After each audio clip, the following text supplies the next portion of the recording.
मोर प्रश्न मुख्यमंत्री की आपण जो वर्षे रहिले केते जण ओडिया लोक को नियुक्ति देइछन्ती कहतु मोर प्रश्न है तापर गोटे अलज्जा सरकार कौन गाँ गाँ जाकि बुलिकी आम वर्षे कौन डेभलपमेंट करूँ घर घर पशिक एथरे भी स्वराष्ट्र मंत्री प्रधानमंत्री की जोड़िया कहते मु नारायण चंद्र नायक श्रमिक नेता आईएमटीसी आज्ञा ये गोटे माने गोटे लज्जाजनक कथा जड़े ओडिशार मुख्यमंत्री सी आज जो आसते 12टा विकल्पर प्रकल्पर शुभ देले 4टा उद्घाटन कले आज्ञा मु आपण माध्यम पचार चाहूँगी ओडिशार मुख्यमंत्री गोटे सरकारी एटा फैक्ट्री की ताकू आसते शुभ देवाई ताकू आसले उद्घाटन कली सबू आज्ञा टाटा जिंदल ये जो इन्फा आ जटिया ये माने को प्राइवेट कंपानी फैक्ट्री हम ताकू शुभ दवाकू उद्घाटन करिया ओडिशार मुख्यमंत्री आसुचंदी आ चाहिए आ लज्जाजनक कथा भाई कौन अच्छी कहनी आम ओडिशावासी गोटे कंपानीर शुभ दिया हम गोटे कंपानीर उद्घाटन हम ताकू ओडिशार मुख्यमंत्री आसिक उद्घाटन करेंगे शुभ देवे आ चाहिए लज्जाजनक कथा कौन अच्छी आपण मैंने कलिंगन जाइए मुझे देखुनी जे आमर प्रिय सभापति जे कि आईएमटीसी सभापति अच्छा ठिका कर्मचारी संघर ओडिशा विद्याधर महांती महोदय युव कांग्रेस माने बेकारी युवक को चाकरी दियो बोलिकी आज युव कांग्रेस विद्याधर महांती नेतृत्व में जो आंदोलन करुले पुलिस अरेस्ट कला किंतु एटा कौन जो आंदोलन करते भूल कि देखु कलिंग नगर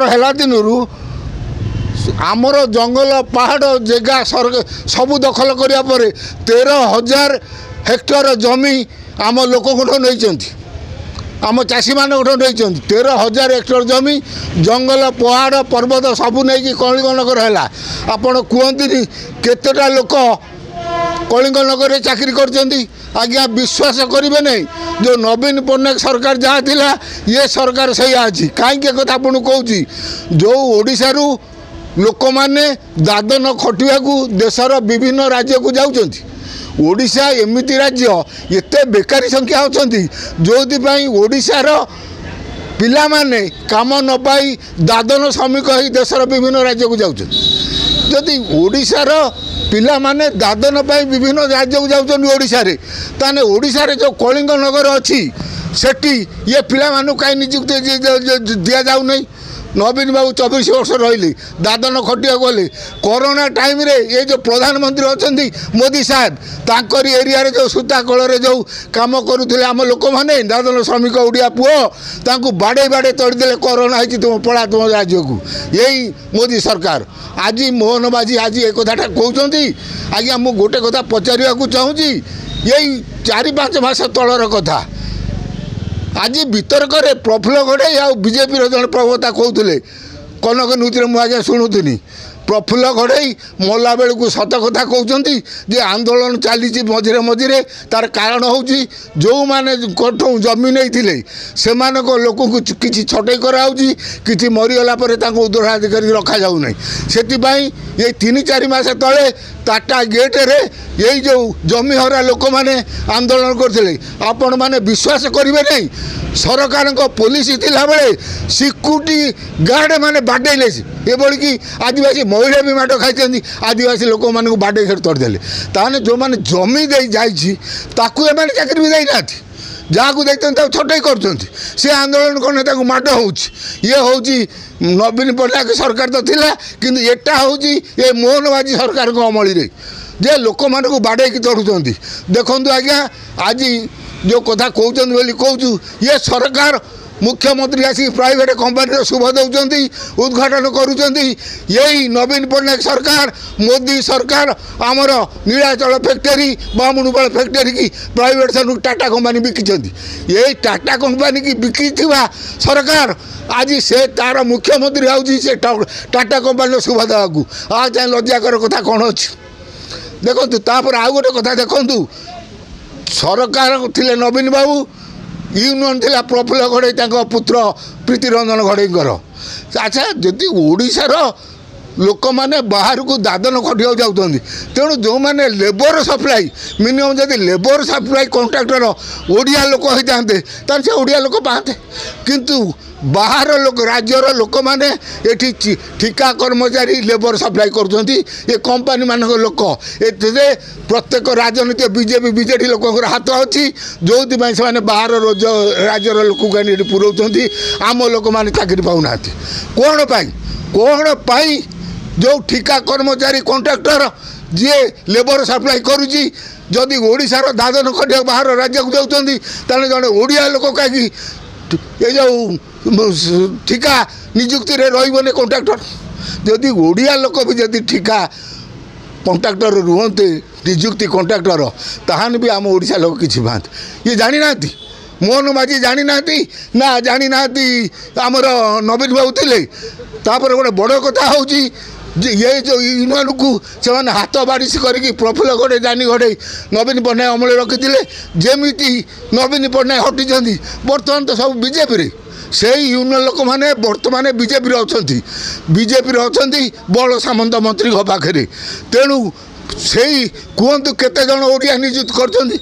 ବର୍ଷେ ପୂର୍ତ୍ତି ପାଇଁ ବିଜେପି କହୁଛି ମୁଁ ଘରେ ଘରେ ବର୍ଷକରେ କ'ଣ ଉନ୍ନତି କରିଛୁ ପ୍ରଚାର କରିମୁ।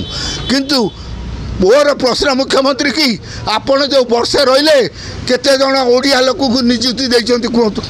ମୋର ପ୍ରଶ୍ନ ଏଇଠି। ତାପରେ ଗୋଟେ ଅଲଜ୍ୟା ସରକାର କହୁଛି ମୁଁ ଗାଁ ଯାଇକି ବୁଲିକି ଆମେ ବର୍ଷରେ କ'ଣ ଡେଭଲପମେଣ୍ଟ କରିଛୁ, ଘରେ ଘରେ ପଶିକି ଏଥିରେ ବି ସ୍ୱରାଷ୍ଟ୍ର ମନ୍ତ୍ରୀ ପ୍ରଧାନମନ୍ତ୍ରୀକି ଯୋଡ଼ିବା ପାଇଁ କହୁଛନ୍ତି। ମୋର ଆଜ୍ଞା ପ୍ରଶ୍ନ 60 ବର୍ଷରୁ 80 ଯେଉଁ 3000 କହିଥିଲେ ଦେଇଛନ୍ତି କି? 3 କିଲୋ ବିଦ୍ୟୁତ୍ ଛାଡ଼ କରିବା ପାଇଁ କହିଥିଲେ କରିଛନ୍ତି କି? ଅଗଷ୍ଟ 15 ମଦ ବନ୍ଦ କରିବା ପାଇଁ କହିଥିଲେ କରିଛନ୍ତି କି? ଇଏ ଏଭଳି ମିଛ କହିକି କ'ଣ ଗାଁକୁ ଯିବେ? ସେତେବେଳେ ଗ୍ରାମବାସୀ ତାଙ୍କୁ ପଚାରିବେ। ଆଉ ଗୋଟେ ବଡ଼ ଅଲଜ୍ୟା କଥା ହେଉଛି ମୁଖ୍ୟମନ୍ତ୍ରୀଙ୍କର, କହିଲେ ମୁଁ ସବୁ ଗରିବ ଝିଅମାନଙ୍କୁ କନ୍ୟାକୁ ବିବାହ କରିବି। ଆଚ୍ଛା ଆପଣ ଜାଣିଛନ୍ତି, ଆପଣ ଏଠିକା ଲୋକ କୁହନ୍ତୁନି ଜ୍ୟେଷ୍ଠ ମାସ ଆଉ କେଇ ଦିନ ରହିଲା ବାହାଘର ଶେଷ, ଜ୍ୟେଷ୍ଠ ମାସ ସରିଲା, ଆମ ବିରଜା ପାଞ୍ଜିରେ ଆଉ ବାହା ନାହିଁ। କହିବେ ମୁଖ୍ୟମନ୍ତ୍ରୀ କହିବେ କି କାହାକୁ ଗୋଟେ ଝିଅ ବାହା କରିଛନ୍ତି କି? ଯେଉଁ କହିଲେ ଓଡ଼ିଶା ଯାହା ପ୍ରଚାର ହେଲା ମୁଁ ସବୁ କନ୍ୟାକୁ ବିବାହ କରିବି, ଗରିବ କନ୍ୟାକୁ, ଗୋଟେ କାହାକୁ ବିବାହ କରିଛନ୍ତି। ପୁଣି ଆଜି ମୁଁ ପେପରରେ ଦେଖୁଥିଲି ସମାଜରେ ପୁଣି ଯୋଡ଼ିଛନ୍ତି ବିଧବା କନ୍ୟାକୁ ବାହା କରିବୁ। ଆରେ ଅବିହାରୀ କନ୍ୟାକୁ ତ ବାହା କରିପାରୁନା, ବିଧବା କନ୍ୟା ବାହା କରିବେ? ଏ ଯେଉଁ ମୁଖ୍ୟମନ୍ତ୍ରୀ ଏ ଯେଉଁ କଥା ବଡ଼ ବଡ଼ କହୁଛନ୍ତି, ମୋଦି ଯାହା ଏ ଯେଉଁ ମୋହନ ମାଝୀ ସେଇଆ କଥା ବହୁତ, କାମ ମୂଳରୁ ନାହିଁ। ତେଣୁ ଏଇ ପଞ୍ଚାୟତ ନିର୍ବାଚନ ତ ଘୋଷଣା ହେଇଥିଲା, କାହିଁକି ବନ୍ଦ କରିଦେଲେ? ସେମାନେ ଭଲ ରକମ ଜାଣିଛନ୍ତି ଓଡ଼ିଶାବାସୀ ଆମେ ମିଛ କହିବା, ଶସ୍ତା କରିବା। ଓଡ଼ିଶାବାସୀ ଜାଣିଗଲେଣି ପଞ୍ଚାୟତ ନିର୍ବାଚନ ହେଉଛି ଆମ ଦଳର ମୂଳପଛ ହେଇଯିବ। ସମୟ ଅଛି, ଲୋକମାନଙ୍କୁ ସାହାଯ୍ୟ କର। ନନ ଓଡ଼ିଆଙ୍କୁ ବିଦା କରି ଓଡ଼ିଆ ଶ୍ରମିକକୁ କଳିଙ୍ଗନଗର ଆମ ମାଟି, ଆମ ଭୂମି, ଆମ ଜଙ୍ଗଲ ନେଲ, ଆମ ପାହାଡ଼ ନେଲ, ଆମର 31,000 ଏକର ଜମି ନେଲ, ଆମ ପିଲା କାହିଁ ଚାକିରି ପାଇବେନି? କ'ଣ ପାଇଁ ପାଇବେନି? ମୋର ମୁଖ୍ୟମନ୍ତ୍ରୀ କି ଆଉ ଯେଉଁ ସୁକିନ୍ଦାର ଯେଉଁ ମନ୍ତ୍ରୀ ଅଛନ୍ତି, ମୋର ତାଙ୍କୁ ଅନୁରୋଧ ତୁରନ୍ତ ଅଣ ଓଡ଼ିଆକୁ ବାହାର କରି ଆମ ଓଡ଼ିଆ ପୁଅଙ୍କୁ ନିଯୁକ୍ତି ଦିଅନ୍ତୁ। ଆଉ କେତେ ନିଯୁକ୍ତି କରିଛନ୍ତି ବର୍ଷକ ଭିତରେ ସେ ହିସାବ ବି ଆମକୁ ଦିଅ। ଫ୍ଲିପକାର୍ଟରେ ଏବେ ଅନେକ ଡିଜାଇନର ଶାଢ଼ୀ ମିଳୁଛି। ବିଭିନ୍ନ ନାମୀ ଦାମୀ କମ୍ପାନୀର ଶାଢ଼ୀ ଏବେ ଫ୍ଲିପକାର୍ଟରେ ଆଭେଲେବୁଲ୍। 200 ଟଙ୍କାରୁ ଆରମ୍ଭ କରି 2000 ଟଙ୍କା ଭିତରେ ଆପଣ ଭଲ ଶାଢ଼ୀ କିଣିପାରିବେ।